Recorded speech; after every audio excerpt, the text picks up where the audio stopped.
Midnight struck, and the unthinkable became reality. The U.S. government has shut down. For the first time in nearly 7 years, Washington has failed to fund its own government. And now, millions of Americans are bracing for what comes next. The signs were there for weeks: partisan gridlock, fiery speeches on Capitol Hill, endless finger-pointing. But even as the deadline approached, lawmakers refused to budge.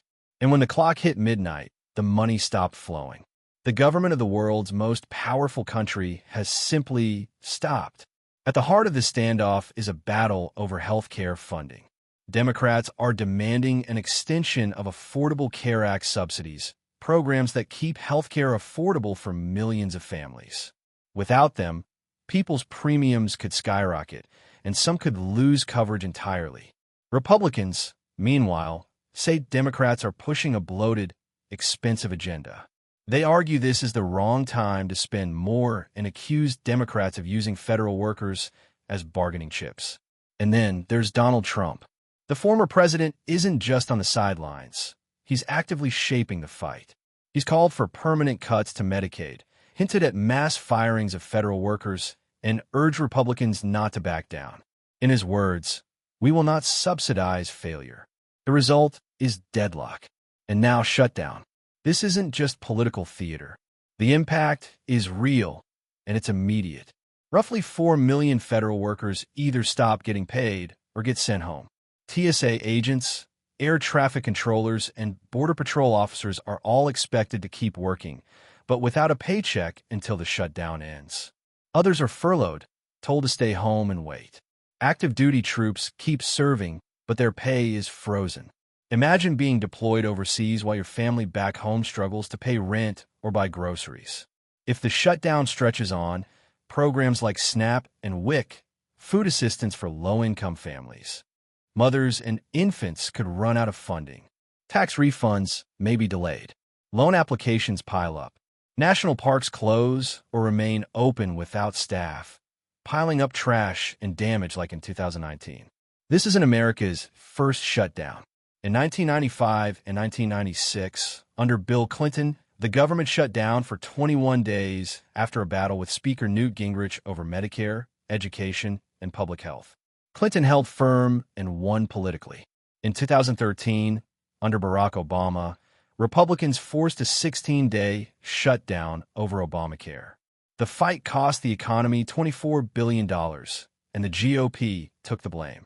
In 2018 and 2019, under Donald Trump, the government endured the longest shutdown in U.S. history, 35 days, as Trump demanded funding for his border wall.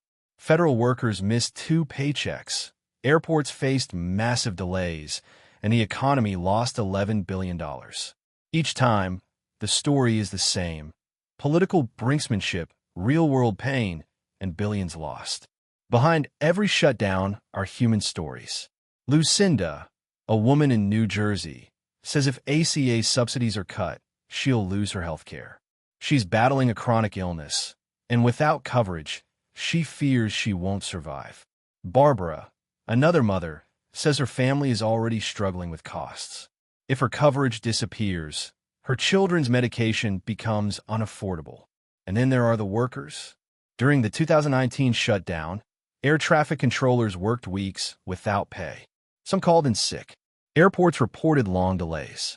Families of furloughed workers turned to food banks. Federal employees lining up for groceries because Washington couldn't do its job. We are headed down that same road again. On Capitol Hill, the battle lines are sharp. Democrats argue they're fighting to protect health care and working families. They accuse Republicans of holding the government hostage. Senator Andy Kim even pledged not to take his paycheck until the shutdown ends, blasting Republicans for skipping town while workers go unpaid. Republicans fire back, saying Democrats are inflating spending and refusing compromise. One Republican lawmaker accused Democrats of putting politics above patriotism. But hovering above it all is Trump. Republicans take their cues from him. If he tells them to dig in, they will. If he signals compromise, they might move. Right now, his message is clear: don't back down. Shutdowns aren't free. In fact, they're some of the most expensive savings in politics. The 2018 to 19 shutdown cost $11 billion in lost productivity and delayed services. Federal contractors never got reimbursed. Families missed mortgage payments. Small businesses tied to federal spending suffered. Markets also react. Wall Street hates uncertainty, and shutdowns create plenty of it. Investors worry about government debt, federal credit ratings, and whether political dysfunction could spiral into a bigger crisis. Every day the government stays closed, the damage adds up. There are three possible outcomes. A short shutdown, where one side blinks and life resumes in days. A prolonged standoff, where weeks drag on, workers miss multiple paychecks, families face eviction, and the economy takes a hit. Or escalation, where Trump pushes Republicans to go further, Democrats dig in, and the shutdown becomes a full-blown national crisis. Which path will America take? That depends on the politics of the coming days and on who the public blames. Shutdowns reveal something deeper. America's government is stuck in gridlock. Leaders are more focused on scoring points than solving problems.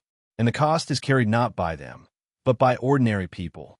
Every worker furloughed, every family losing health care, every child going without food assistance. They're the ones paying for Washington's dysfunction. And each time this happens, trust in government erodes a little more. Confidence in America's ability to lead, at home and abroad, weakens. So here we are. The lights in Washington are dim. Federal workers wait by the phone. Families wonder how to pay their bills. And politicians continue pointing fingers. This is not just a story about budgets. It's a story about people and about power. The last shutdown lasted 35 days. Could this one last even longer? Could this be the moment America's political divide finally pushes the system to the breaking point? The clock is ticking, and the stakes couldn't be higher.